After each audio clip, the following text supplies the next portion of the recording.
you experienced your first film? అన్న ఎన్నోసార్లు ఈ థియేటర్కి వచ్చాం కదన్న, ఎన్నోసార్లు థియేటర్కి వచ్చి లోపలికి వచ్చి చూసాం. సో ఇలా వెళ్తున్నప్పుడు ఎవరైనా అలా సినిమా గురించి మాట్లాడితే బాధ వేస్తూ ఉండేది, ఏమో మన సినిమా గురించి ఎప్పుడు మాట్లాడుకుంటారు అని. అలాంటిది ఈరోజు ప్రసాద్ ఎంఎక్స్లో షో చూడడం అండ్ బాగా రియాక్ట్ అవ్వడం. సో అందరూ నేను ఎక్కడైతే ఎలా రియాక్ట్ అవ్వాలనుకున్నాను, ఇంటర్వెల్లో క్లాప్స్ పడ్డాయి, క్లైమాక్స్లో మీరు చూసారు క్లాప్స్ కొట్టారు.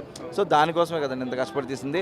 ఆ ట్విస్ట్ కూడా ఒక్కరు కూడా గెస్ట్ చేయలేదు. I'm so happy for that and critics చూసారు ఈ సినిమా, మీడియా చూసారు. సో వాళ్ళకంటూ సెపరేట్ ఒపీనియన్స్ ఉంటాయి, ఎన్నో సినిమాలు చూస్తుంటారు. సో వాళ్ళ యొక్క థాట్ ప్రాసెస్ ని మీరు తెలుసుకున్నారు సార్. ఇందాక ఒకసారి అడిగారు సార్, చాలా బడ్జెట్ అయి ఉంటుంది కదా, చాలా ఖర్చు పెట్టి ఉంటారు కదా అన్నారు. అప్పుడు బడ్జెట్ ఎంత అని అడిగారు.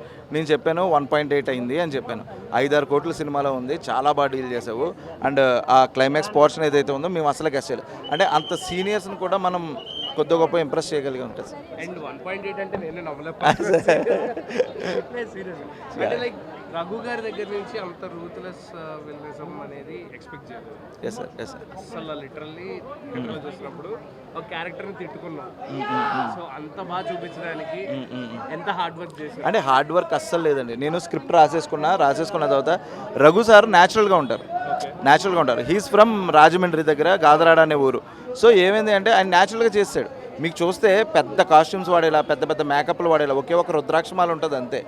సో ఆయన ఏదైనా పండించగలడు అనే నమ్మకం వచ్చాకనే ఆయన క్యాష్ చేసుకున్నాం. అదేవిధంగా ఈరోజు ఇరగొట్టు సార్.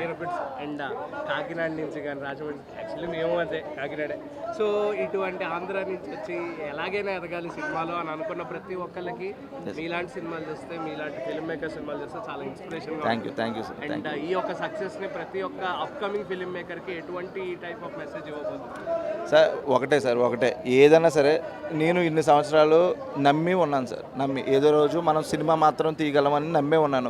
అండ్ ఏంటంటే కథను నమ్మాను. మీరు చూసారు కదా, ఆ కథ ఉంది, ఆ స్టోరీ ఉండడం అనేది మ్యాటర్. సో ఆ స్టోరీ నుంచి హంగులకి పోకుండా ఎంత రియలిస్టిక్గా చూపించగలిగితే అంత అంటే ఏ కథకి ఏది అవసరమో చెప్పగలిగితే ఖచ్చితంగా మనం అప్లాస్ పొందుతామండి. అండ్ వన్ లాస్ట్ థింగ్ ఏం చెప్తారు అబౌట్ గేదెల రాజు? ఏం లేదండి, చూస్తే ఒకటే నిజం, చూడకపోతే 100 అనుమానాలు.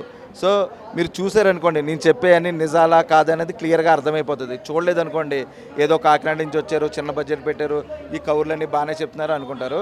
సో దయచేసి సినిమా చూడండి. సినిమా చూసి నచ్చితే నాకు ఒక మెసేజ్ చేయండి, బాగా తీసేవమ్మా అని చెప్పి ఒక్క మెసేజ్ చేయండి. నేను ఓపెనే. ఇన్స్టాగ్రామ్లో మనం ఫుల్ యాక్టివ్గా ఉంటాం కదా. సో నేను ఓపెనే. Thank you so much. నలుగురికి చెప్పండి, ఈ చిన్న సినిమా చాలా దూరం వెళ్తుంది. Thank you so much.